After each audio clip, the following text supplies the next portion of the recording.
Los temas que hoy quiero abordar es un poco la cuestión de si los sitios de memoria, y luego veremos qué significa eso, deben o no estar normativamente contemplados dentro de nuestros parámetros de patrimonio cultural.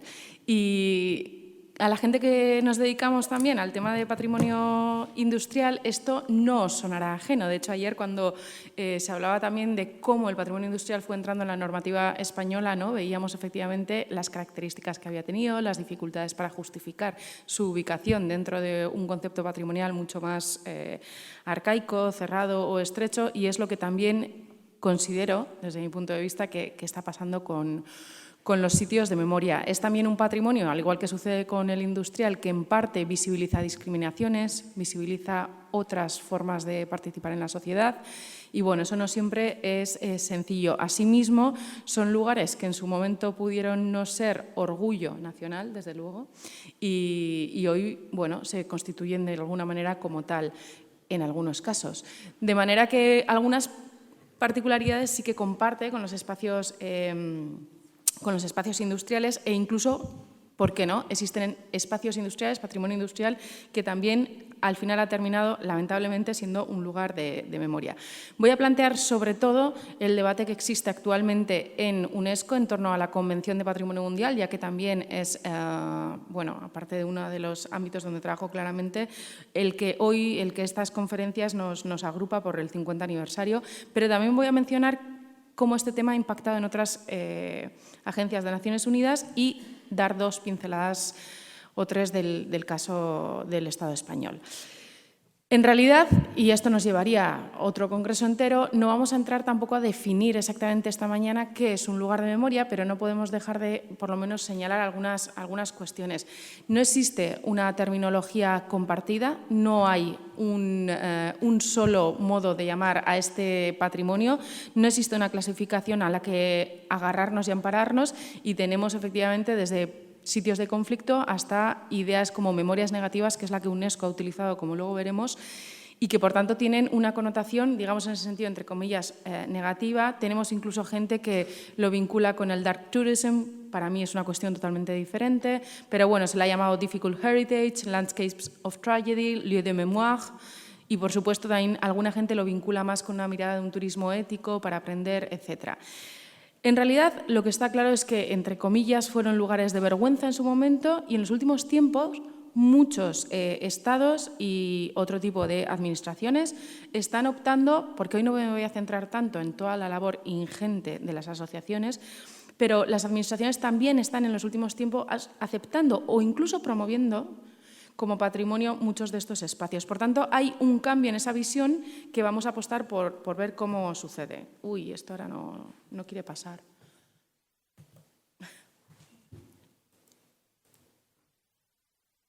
Sí. ¿Me pasas tú? Es que no pasa. Con el backend. Bueno, voy leyendo. Sí. Algo le pasa. No, está bloqueado el ordenador. No, sí, pero es que ahora sí. Vale, sí. Vale, genial, gracias. Bueno, una de las autoras que ha investigado mucho esta cuestión y por si alguien quiere trabajarlo más es Elizabeth Yellin de Argentina. A mí es una persona que me parece muy interesante su propuesta, pero efectivamente Elizabeth Yellin plantea que estos espacios, podríamos mencionar a muchas otras, pero bueno, hoy he elegido a esta mujer, son espacios, al igual que sucede en los espacios patrimoniales, que son un nexo entre el pasado y el futuro, que concentran sentidos del pasado, pero que tienen una materialidad, desde luego, con sentido político, público y colectivo, ¿no? Para concretarse, se hacen públicas, y esto es una cuestión que, si analizáramos el rol de las asociaciones, de las familiares de personas víctimas, etcétera, ha tenido luego su complejidad. ¿Qué pasa cuando se hacen públicas? Esa demanda tradicional de las asociaciones memorialistas, una vez que se hacen públicas, su gestión, incluso su estrategia, cambia. Y bueno, esto es una cuestión interesante y también, por supuesto, igual que los espacios patrimoniales, se consideran un espacio único para la transmisión intergeneracional.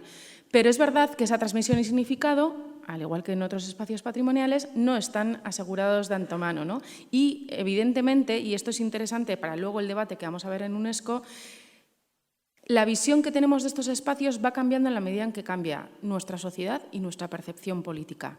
Lo mismo que también pasa con el patrimonio industrial. Pero, efectivamente, este es uno de los anclajes en los que se basa el debate actual de por qué no deberían ser patrimonio, por ejemplo, mientras que algunas personas consideramos que, efectivamente, todos los patrimonios están sujetos a ese cambio, a esa transformación de sentido. Ahora no va con las flechas tampoco, ¿eh? Ahora, hay que darle más fuerte. Dale, listo. Bueno, en definitiva, las zonas de conflicto son cicatrices que tienen múltiples formas, no hay una sola definición, son expresiones de dolor privado, esto es, de una familia, de una persona, a veces de dolor local, a veces de dolor nacional, que se llegan o no a convertir en símbolos de unidad, de identidad y de patrimonio. Ese camino no es fácil y, como todo proceso patrimonial y como todo proceso de memoria, también está implicado en luchas de poder y de decisiones sobre qué futuro queremos, ¿no? Estos lugares de conflicto son, sin duda, y esto hay que admitirlo, lugares muy emotivos y con mucha carga política, y a su vez son lugares decididamente locales, pero con circunstancias muy universales. Esto es, cuando alguien va a visitar un campo de concentración en Camboya, lo que está buscando es efectivamente revivir o conocer emociones humanas que son universales, pese a que las circunstancias que dieron lugar a ese conflicto pudieran ser muy locales. Oye, no me quiere obedecer. Ahí va. Por tanto, ¿qué es el patrimonio de la memoria? Una tipología amplia que hoy no vamos a poder ahondar en ello, pero sí que os quiero también señalar una cuestión. Cuando hablamos de lugares de memoria, patrimonio de la memoria, etcétera, ¿qué hablamos? ¿De la guerra o de la paz? Y este es uno de los grandes debates, efectivamente. Por supuesto, igual que con toda acción patrimonial, tiene que ver con qué ha sido señalado y qué ha sido olvidado, y son, como siempre sucede con el patrimonio, puertos de la memoria que sirven para mantener a un grupo unido con su pasado. Como siempre, tenemos aquí la cuestión de quién es el patrimonio y, por supuesto, quiénes decidimos, si los que estamos en esta sala o la gente de a pie, qué es el patrimonio. Y aquí me gusta poner este ejemplo que vamos a ver. Y hoy esto me está haciendo el boicot totalmente, ¿eh?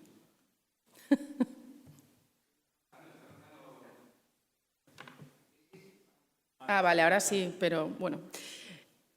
No sé si recordaréis el caso de la matanza de Utoya, donde fueron asesinados muchísimas jóvenes en esta isla que pertenecían a las juventudes de un partido en Noruega. Noruega, efectivamente, se me ha ido ahora de repente. Bueno, en este lugar, que sepáis que siguen todavía generándose conflictos entre las familias de las víctimas, que desean poner allí una especie de memorial, y la comunidad local, que vivían en un pueblo turístico, de veraneo, tranquilo, y que no desean, efectivamente, ser recordados como el pueblo de la matanza. Por tanto, ¿de quién es ese patrimonio, no? Y no tengo una respuesta, lo dejo ahí, pero efectivamente estas realidades existen. ¿Qué es un sitio de memoria? Simplemente para que nos imaginemos. No sé si conocen, este está en Berlín. Es una recreación monumental, pero en realidad en un espacio donde no se produjeron los hechos. Por tanto, este es uno de los debates. O sea, ¿tienen que haberse allí producido los hechos o no? Este lo conocemos muy bien. Este es un sitio de memoria. Este es un museo, muchas de vosotras lo conoceréis, en Guernica. Y este es un sitio de memoria, ¿no? Entonces, no hay efectivamente una claridad. Ahora voy a pasar a presentar algunos de los ejemplos que hemos investigado. En 2016-17, la Organización Mundial del Turismo planteaba efectivamente que tenían una dificultad a la hora de generar turismo o visitas a los lugares de conflicto que realmente estuvieran ancladas en una visión de derechos humanos. En ese año, diferentes gobiernos regionales, entre los que se encontraba el gobierno vasco, contrataron a un equipo de investigadores internacionales, entre los que me encontraba, para analizar esta cuestión de cómo aprovechar el potencial del turismo que ya se da a lugares en conflicto para promover una mirada con enfoque en derechos humanos y de la paz. No fue una investigación sencilla y, desde luego, no iba a ser sencilla que los estados agrupados en la OMT decidieran, digamos, secundarla. De hecho, en estos momentos se ha quedado como 2 investigaciones, ahí tenéis los títulos en inglés y la versión que hicimos reducida en español, que están online, que son accesibles, gratuitos, etcétera, pero que efectivamente finalmente no fueron al final vinculados con el trabajo de la Organización Mundial del Turismo ni asumidos por su asamblea, ¿no? El turismo, nos guste o no, es una realidad y efectivamente su hipótesis partía de que en los lugares vinculados a conflictos se estaba dando un turismo que no siempre efectivamente garantizaba efectivamente una mirada de promoción de la paz, de valorización de las personas víctimas y de otro tipo de situaciones. Por supuesto, aquí podríamos debatir, que no es el día de hoy el caso, sobre el turismo versus la comunidad y otro tipo de situaciones que conocemos bien también.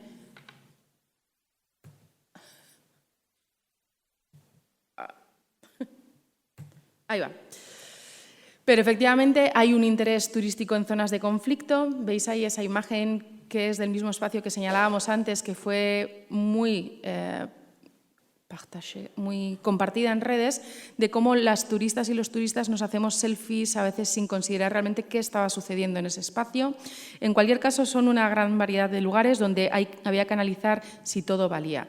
El proceso de investigación se centró en identificar casos clave y emblemático, analizar situaciones trasladables a todos los espacios turísticos a lo largo del mundo, y dentro de los lugares que decidimos hubo una primera lista de 33 lugares que fue muy difícil de definir porque no estaba claro qué entendíamos por lugares vinculados a conflicto, y a su vez se nos puso una cláusula, que también vais a ver este debate en el seno de la UNESCO, que era que el conflicto no podía tener implicaciones en el presente. Lo cual es muy difícil de debatir porque esto no es una mirada objetiva y, por ejemplo, que sepan que propusimos Guernica, que no fue aceptado porque se considera que de algún modo seguía teniendo impacto en el presente, y en cambio un sitio de América Latina, la ex-ESMA, la Escuela de Mecánica de la Armada en Argentina, sí conseguimos que entrara cuando todavía están los juicios en marcha, ¿no? Bueno, no es sencillo, finalmente se optaron por 10 lugares, se hizo un estudio documental, en algunos casos conseguimos entrevistas y visitas, y en todo caso siempre era una orientación hacia la aplicabilidad, muy estilo una investigación aplicada para Naciones Unidas, a través de una identificación también de buenas prácticas. Los lugares, para que se hagan una idea, fueron Hiroshima y Nagasaki, también vinculado, el Museo del Genocidio Tuol Sleng en Camboya, el puente, el viejo de Mostar en Bosnia y Herzegovina, Auschwitz, el Parque de la Paz y Torre Redonda de la isla de Irlanda, que está en Bélgica, que es como una especie de monumento conmemorativo para la cohesión entre Irlanda, digamos. La Robben Island, donde estuvo Mandela, el Centro del Genocidio en Kigali, Ruanda, este sitio de Argentina que les comentaba, el Espacio de Memoria y Derechos Humanos y el Museo. Y en los países árabes, el Centro Conmemorativo del Alamein en Egipto, que fue muy contestado porque, por ejemplo, es un cementerio que tiene, digamos, víctimas del Imperio Británico, digamos, ¿no?, de las tropas británicas, pero en cambio no menciona nada de las víctimas locales, ¿no?, por ejemplo, o el fuerte de Aqaba, que también fue controvertido. No vamos a entrar hoy en los resultados de esta investigación porque no nos daría, pero efectivamente todos tienen muchos tienen procesos asociados, retos asociados a la mercantilización, la trivialización, la explotación, disneylización también, que sé que luego alguien va a utilizar este término en una de sus ponencias. También se nos sucede que se da el proceso de glorificación de la guerra. En vez de hablar de paz, entras en un museo y tienes un montón de información sobre tipos de bomba, tipos de armas o cómo se producían las batallas frente a otro tipo de miradas. Existen todavía historias ideológicas que legitiman el presente, esto lo veíamos en Kigali, donde aparecen unas víctimas y no otras. Como todo patrimonio, tiene a veces riesgos de desarrollo desmedido y políticas no adecuadas para la comunidad local y su desarrollo sostenible. Hay muchos problemas con la condición de víctima y también si las víctimas deben tener derecho o no a participar en la gestión de estos espacios, y como todo lugar patrimonial, tienen problemas de financiación. Pero en realidad quería hoy centrarme más, como decíamos, en el debate en UNESCO, porque efectivamente, no sé si lo conocen, seguramente sí, desde 2018 al menos, pero bueno, yo creo que era un problema ya latente que se visibiliza en 2018, Estamos en un debate a nivel del Comité de Patrimonio Mundial y entre diferentes países sobre si los sitios vinculados a conflicto pueden inscribirse o no en la lista de Patrimonio Mundial. Esta convención, lo hemos ido viendo estos días y lo conocen muy bien, se ha ido ampliando y ha ido profundizando su comprensión patrimonial, pero efectivamente este debate para mí muestra las aristas políticas y jurídicas que plantean estos bienes, además de otras cuestiones identitarias. ¿Cuándo, entre comillas, estalla este debate? Es en 2018 en el Comité de Patrimonio Mundial, cuando el Comité de Patrimonio Mundial debe tomar una decisión frente a la candidatura presentada por Bélgica y Francia sobre estos sitios funerarios Apone Forst de la Primera Guerra Mundial, ¿no? Funerary and Memorial Sites of the First World War. Bélgica y Francia habían presentado este bien, que es un bien en serie, que integra diferentes tipologías de espacios vinculados a la Primera Guerra Mundial, incluyendo muchos cementerios como el que ven en la imagen. ICOMOS, por hacer corta la historia, afirmó en su evaluación no tener herramientas para evaluar algo así. Y luego veremos algunos de los argumentos que esgrimen para llegar a esa conclusión. No es un debate nuevo, como decíamos, pero sí renovado. Y frente a esta situación en la que ICOMOS planteó al comité no tener herramientas, el comité tampoco se vio con capacidad de decidir y lo que hicieron fue crear un grupo de trabajo sobre los bienes denominados literalmente sitios asociados con memorias de conflictos recientes. Porque efectivamente, y a mí esta palabra me parece interesante, si la batalla tiene que ver con época romana, no hay ningún debate, es patrimonio. Pero si la batalla tiene que ver con principios del siglo XX, pues tenemos más dudas. Dale. El debate en UNESCO, ¿por qué nos importa? Porque, seamos realistas, por mucho que podamos contestar la valía de algunas evoluciones de UNESCO, todos los pasos que UNESCO y su Convención de Patrimonio Mundial y su lista de Patrimonio Mundial dan tienen impacto en nuestras normativas. ¿Qué quiero decir con esto? Pues que al final los paisajes culturales están entrando en nuestras normativas, igual que otra serie de cosas que ha ido promoviendo, ¿no?, el comité o la convención. De este modo, desde mi punto de vista, será determinante ver si UNESCO considera que los sitios vinculados a conflicto deben o no entrar en la lista de Patrimonio Mundial. Una negativa puede tener claramente impacto en nuestras normativas nacionales y, por tanto, en la protección de este patrimonio y viceversa. Por tanto, se da ese proceso de top-down, o sea, lo que dice UNESCO baja, pero también efectivamente existe un proceso viceversa. ¿Por qué han creado este grupo? ¿Por qué existe este debate? Pues mi opinión también es porque efectivamente en diferentes países las sociedades civiles han luchado mucho y siguen luchando porque este patrimonio que les toca muy de cerca pues llegue efectivamente a ser declarado en estas grandes normativas nacionales e internacionales, ¿no?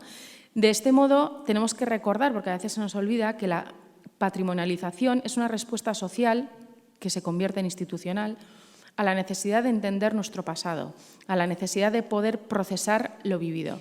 Por tanto, desde mi punto de vista, pese a que para algunas personas, sé que no es el caso de las que estamos en esta sala, les parece que lo que haga UNESCO está muy lejos, puede marcar mucho este debate lo que suceda luego en nuestros países.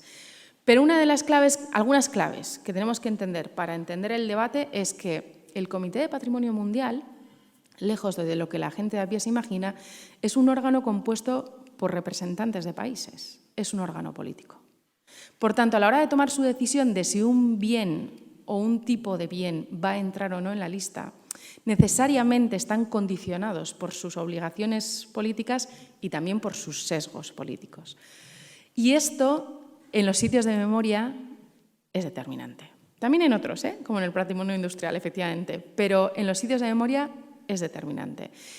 Y vamos a ver también que otro de los problemas es esa idea del valor universal excepcional, sobre todo en la idea de excepcionalidad, ¿no? ¿Quién tiene derecho a decidir esa excepcionalidad? Y esto, que siempre ha estado en debate, incluso a la hora de decidir si los paisajes industriales debían ser paisajes culturales, pues vuelve a resurgir. Y de hecho no es casualidad que en esta evaluación ICOMOS mencionaba efectivamente el ejemplo de cómo los paisajes culturales fueron haciéndose un lugar, ¿no?, dentro de la Convención y fueron siendo aceptados.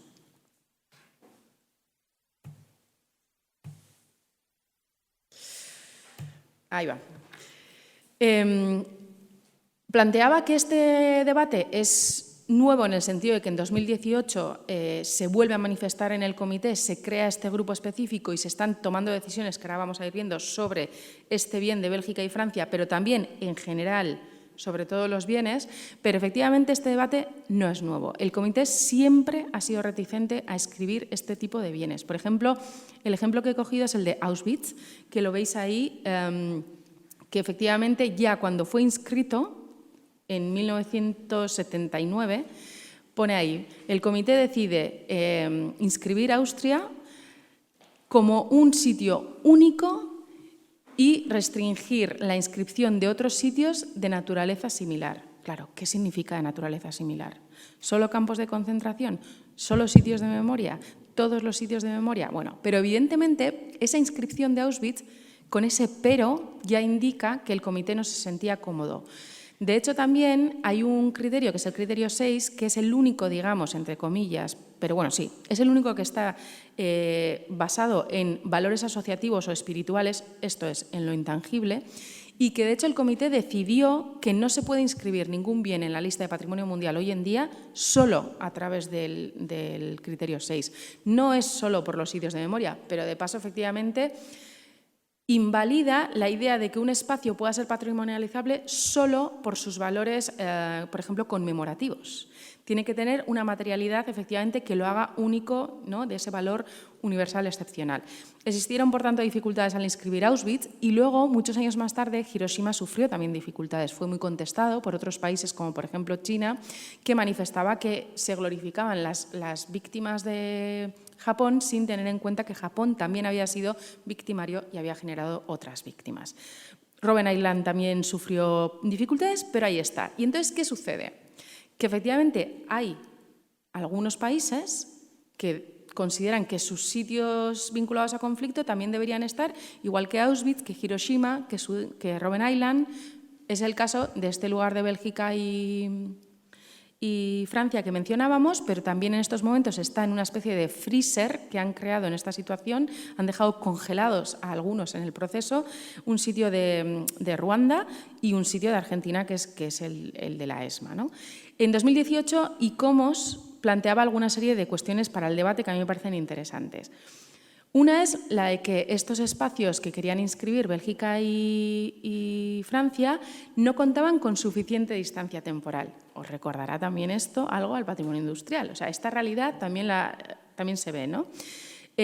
También se planteaba que ICOMOS no era quien para analizar ni comparar sufrimientos y dolores, ¿no? En la idea de que la evaluación no tenía que ir sobre el bien material, sino sobre las violaciones de derechos humanos cometidas en ese espacio. Y entonces ICOMOS planteaba que ellos, quienes son, ¿no? Por cierto, que soy miembro de ICOMOS, no es que quiera criticar a ICOMOS, planteaba que ellos no tenían las herramientas para poder realmente analizar si un sufrimiento era más que otro y, por tanto, otorgarle la excepcionalidad. Se refieren a estos cementerios de Bélgica y Francia son más especiales que los cementerios que podamos encontrar de la Primera Guerra Mundial en otros países de Europa. Y luego, y esto sí me interesa también desde el punto de vista jurídico, en muchas leyes de memoria están empezando a incluir la categoría de lugares de memoria. Por tanto, hay bienes que van a ser inscritos dentro de leyes de memoria como lugares de memoria, pero que no van a tener protección patrimonial dentro de nuestras normativas de patrimonio cultural. Y esto les pasaba. Ya os he dicho que eran decenas de lugares pequeños que conformaban ese bien de Bélgica y Francia y les pasaba a algunos de estos cementerios, etcétera, que consideraban, o sea, que no tienen algún tipo de protección del ámbito de los derechos humanos, de la memoria, pero no tienen la máxima, que no se llamará BIC en esos países, pero la máxima que se exige por parte de la Convención. Por tanto, ICOMOS llegaba a decir esta frase tan rotunda de que ese bien planteaba problemas fundamentales con respecto al propósito y el alcance de la Convención. Ahí va. Bueno, UNESCO también en su terminología ha utilizado cuestiones diversas. En alguna de sus decisiones, por ejemplo, llegó a aceptar este término de memorias negativas, negative memories, que desde mi punto de vista no es acertada, porque lo que es negativo es lo que sucedió en esos espacios, la violación de derechos humanos, pero no la memoria. La memoria no es negativa, la memoria es un proceso positivo sobre el que cada sociedad, ¿no?, recrea lo vivido para conseguir ir hacia adelante, ¿no? Bueno, en cualquier caso, entre 2018 y 2021, en teoría era hasta 2020, pero con la pandemia no hubo comité, hubo un grupo de expertos que su decisión en 2021, presentada ante el comité, que la tenéis también online, fue que recomendaban la no inclusión de estos espacios en la lista del Patrimonio Mundial. Y el debate, por tanto, sigue abierto. Porque, evidentemente, frente a esa recomendación de estos expertos, hay países que han dicho no estamos de acuerdo. Y entonces este debate sigue abierto y, además, como os decía, hay nuevos estados que han presentado ya bienes y los estados siguen presentando. Y, como decíamos, el comité es un órgano compuesto por estados. Y, evidentemente, se están dando procesos de diálogo y diplomacia en la que estos estados están promoviendo que sus espacios vayan a ser inscritos. Y esto es interesante que tengamos en cuenta porque, en ese sentido, el debate sigue abierto. Podíamos haber tenido más respuestas este verano, pero la la invasión de Rusia a Ucrania ha hecho que el comité no se celebre en Rusia y, por tanto, tampoco hemos tenido una nueva respuesta este verano 2022. Ahí va. Para que sepáis, por tanto, la última decisión que se tomó en UNESCO fue en el 21, en la sesión 44, y efectivamente, como veis ahí, sigue teniendo una terminología que para mí pone el foco demasiado en que la memoria es negativa, ¿no? Por ejemplo, planteaba esto de sitios asociados a conflictos recientes y otras memorias negativas y divisivas. Por tanto, sin querer, ya en el título de esta decisión estamos identificando el punto de vista que se está manteniendo por parte de UNESCO. Vale, ¿y esto es en dónde estamos? Y en estos momentos poco más podemos añadir de qué está sucediendo en UNESCO, porque la realidad es esa. Tenemos un grupo de expertos trabajando que ya emitieron su recomendación de no inclusión. Ha habido otra serie de investigaciones que están online, pero que no caen en decir si sí o si no.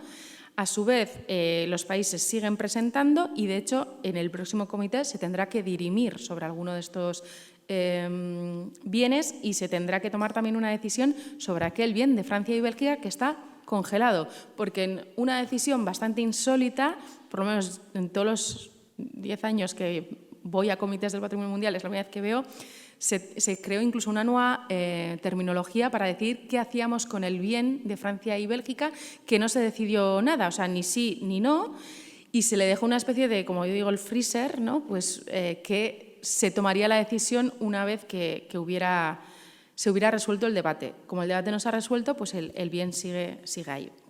Este debate, por supuesto, por aportar un poco de luz, no es único dentro del Comité de Patrimonio Mundial, pero es verdad que en otras instancias de Naciones Unidas y de otros organismos internacionales se ha resuelto desde otros enfoques. Si les interesa el tema, les recomiendo sinceramente que acudan a Ginebra, Naciones Unidas, ¿no? Y ahí tenemos todo el Consejo de Derechos Humanos y allí existe también la figura de la Relatora Especial de Derechos Culturales, que en 2013 presentó ante el Consejo de Derechos Humanos un informe muy interesante sobre los procesos de memorialización desde el enfoque de derechos. O sea, cómo, efectivamente, desde un enfoque de derechos humanos basado en los derechos de las personas de nuestras comunidades, también está justificado la memorialización y cómo debe ser esa memorialización. Ese informe a mí me parece muy interesante. Otro programa dentro de la propia UNESCO que nos puede ayudar un poco a ver caminos de salida es el Memory of the World, que es un programa dedicado al patrimonio documental, donde se están inscribiendo por parte de los Estados desde hace años bienes vinculados a conflicto sin grandes discusiones, también las hay. Y luego es verdad que en el European Heritage Label, dentro de esta idea de las instituciones europeas de promover una mirada, ¿no?, de cohesión social en Europa, se ha integrado un poco eso, la mirada de la democracia como un hilo conductor para la inscripción de algunos bienes en sus diferentes categorías. Bueno, si les interesa el tema, está ese artículo también que publiqué hace un año y medio. Está online, sitios vinculados a conflictos como categoría patrimonial y que analiza todo esto en detenimiento. ¿Y qué pasa en nuestro entorno? Bueno, pues en nuestro entorno también tendríamos efectivamente para debatir largo y tendido.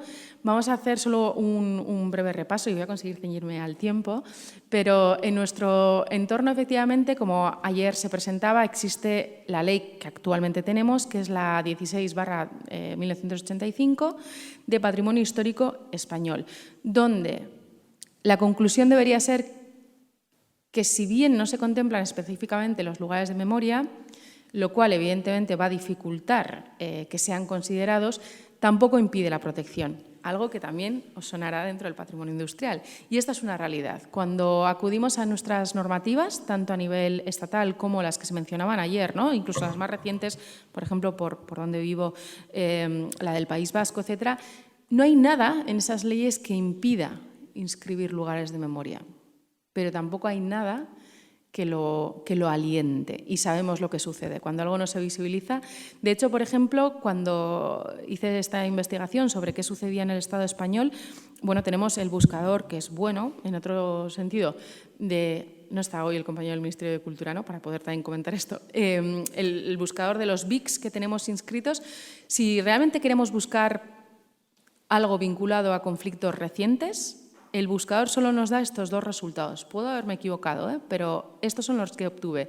El Pozo de los Desaparecidos en la Guerra Civil Española en Aruca, en Las Palmas de Gran Canaria, que fue declarado en 2008 y que es considerado como sitio histórico. Y luego el Archivo Histórico Nacional de Salamanca, en su sección de la Guerra Civil, que fue declarado en 1997 en la categoría de archivos. Y ya está. Y esto es lo que hay. Luego, efectivamente, compañeros, por ejemplo, de Navarra, me comentaron que es BIC, el fuerte de Escava, si no me acuerdo ahora del nombre exactamente, y es verdad que es un monumento que tras diferentes periplos históricos terminó siendo cárcel durante la época franquista, donde hubo muchas personas represaliadas, etcétera, pero cuando fue declarado BIC, esta parte no se menciona y por eso en la búsqueda como BIC no te sale como resultado dentro de lo que podría ser lugares de memoria. La situación que tenemos, por tanto, es que en general en nuestras normativas patrimoniales no estamos protegiendo los lugares de memoria. Frente a eso, nuevas leyes de memoria que están apareciendo, por ejemplo, existe en estos momentos, la que voy a comentar ahora, un proyecto de ley en Euskadi, están empezando a incluir la categoría de lugares de memoria.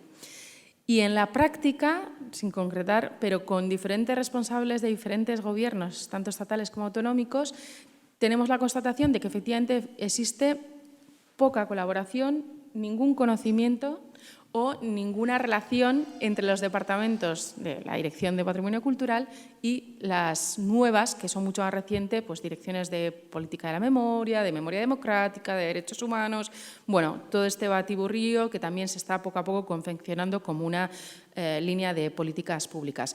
Por tanto, en el Estado español, efectivamente, actualmente no estamos promoviendo la protección de estos espacios dentro de nuestras normativas culturales. En Euskadi, como les decía, sucede más o menos lo mismo con esta propuesta de ley, que todavía efectivamente no ha sido aprobada y estamos trabajando para que se pueda reforzar, que por cierto tiene otras cosas súper interesantes, pero centrándonos específicamente en los lugares de memoria, bueno, lo primero que hace ilusión es que existe esta palabra. Las futuras leyes parece que están encaminadas a ir incluyendo, las futuras leyes de memoria, a ir encaminadas esta idea de que no solo tenemos que hablar de, por ejemplo, cosas que sucedían antes, reparación a las víctimas, identificación de víctimas, recuperación de archivos, sino que han dado este paso más. Los espacios físicos tienen un sentido. Por tanto, nos parece positiva su inclusión y es verdad que una de las cosas que también le veía interesante a esta ley es que no entraba en categorizaciones, porque si entramos en categorizaciones de qué es y qué no es un lugar de memoria, nos vamos a perder en la discusión. Una de las cosas que yo también valoraba como positiva y que recomendaría siempre es que entendamos que los lugares de memoria también son parte de la reparación y el reconocimiento de las víctimas. A menudo, cuando se habla de reparación a las víctimas, la gente piensa que estamos buscando dinero. Y la mayoría de las veces las víctimas no buscan dinero, buscan una reparación en ese emocional, simbólica, institucional, ¿no?, que les permita efectivamente valorizar su vivencia como algo real, ¿no? Pero efectivamente, y también compartíamos la idea de llamarlos lugares de memoria, no lugares de conflicto, sitios de conflicto, lugares de memoria, ¿no? En esa idea de... Porque además luego entraríamos en esa batalla, por ejemplo, en Euskal Herria, en Euskadi, que tenemos de si hubo conflicto o no, ¿vale? Llamarlo lugares de memoria es mucho más práctico a la hora de visibilizar y centrarnos en las violaciones de derechos humanos. Pero no hay colaboración con el con la Consejería de Cultura y con el Departamento de Patrimonio Cultural, y esto es en lo que fallamos. Por tanto, en este breve repaso, y siento haber ido tan rápido, pero quería ceñirme al tiempo,